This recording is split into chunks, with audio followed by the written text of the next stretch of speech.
नमन में उन तमाम संत गुरुओं को नमन व वंदन करता हूँ और बहुजन समाज में जन्मे तमाम नायक और नायिकाओं को नमन व वंदन करता हूँ। जैसा कि मैं अम्बेडकर शायरी से बहुत प्रभावित हूँ और हमारा यूट्यूब चैनल भी चलता है अम्बेडकरवादी अरशद भाई, और उस पर आप जाओगे तो ढेर सारी वीडियो देखने को मिलेंगी बाबा साहब के विचार व अम्बेडकर शायरी। उसे सुनकर आप अपने जिंदगी में बड़ा बदलाव ला सकते हैं। जो आपके आने वाले बच्चे हैं बाबा साहब के विचारों को पढ़कर अपनी बुलंदियों को छू सकते हैं।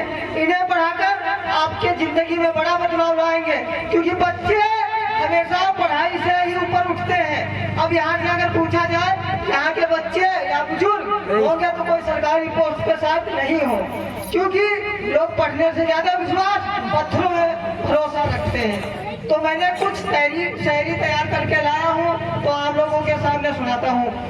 कभी पीने को पानी नहीं था, आज फिल्टर का पानी है। कल झोपड़ियों की जिंदगानी थी, आज महलों की जिंदगानी है। यह किसी नेता की कलम नहीं है भाइयों, ये मेरा बाबा साहब अम्बेडकर की दी हुई जिंदगानी है। अपने पुरखों का अपमान भूले नहीं है, याद अब तक का है तो सारा हिसाब साथ पहन कर लेंगे बेटा। हमारा लक्ष्य दिल्ली की गद्दी तक का है, दिल्ली की गद्दी तक का है। कि मोहब्बत कौन करता है, सियासत कौन करता है, हमें तो मालूम है हमारी हिफाजत कौन करता है। यूं तो लाज रख ली बुजुर्गों की बाबा साहब अम्बेडकर ने, यहाँ तो टुकड़ों पे बनते हैं बगावत कौन करता है, बगावत कौन करता है। कि बीता हुआ कल कभी आज नहीं होता, आसमान में उड़ने वाला हर पक्षी बात नहीं होता। जो कौम के लोग संघर्ष नहीं करते उनके सर पे कभी ताज नहीं होता।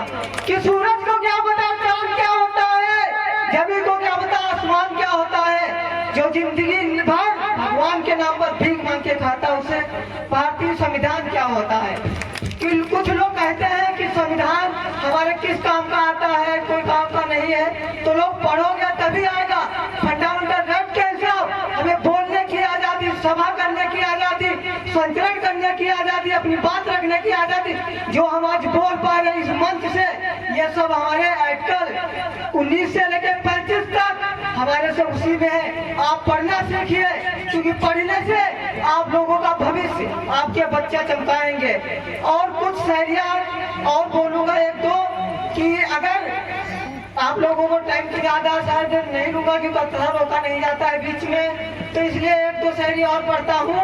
कि मैं बाबा साहब को इसलिए मानता हूँ कि उन्होंने हमें जिंदगी तो दी है, मगर हमारे जो माँ बाप जिंदगी दिए हैं ना, आप मेरे माँ बाप जिंदगी तो सबके देते हैं, मगर बाबा साहब अम्बेडकर को मैं इसलिए महान मानता हूँ क्योंकि जिंदगी जीने का अधिकार उन्होंने दिया है। मेरी माँ जन्म देती पशुओं से बदतर होता, इसलिए अम्बेडकर हमारे माता पिता से महान भी है।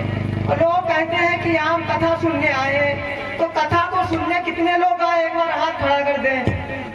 अगर कथा सुनने आए हैं तो ये आप लोगों की गलत भूल है कि कथा को कभी सुना नहीं जाता है, कथा को अपने हृदय में उतारा जाता है, तभी लाइफ में आपके बदलाव आएगा।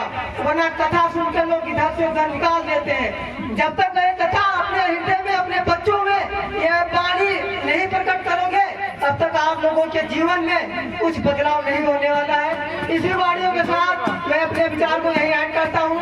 हमारे गुरु जी आएंगे DL भारती, कुछ बातें आप लोगों के सामने रखेंगे। आइए कमोता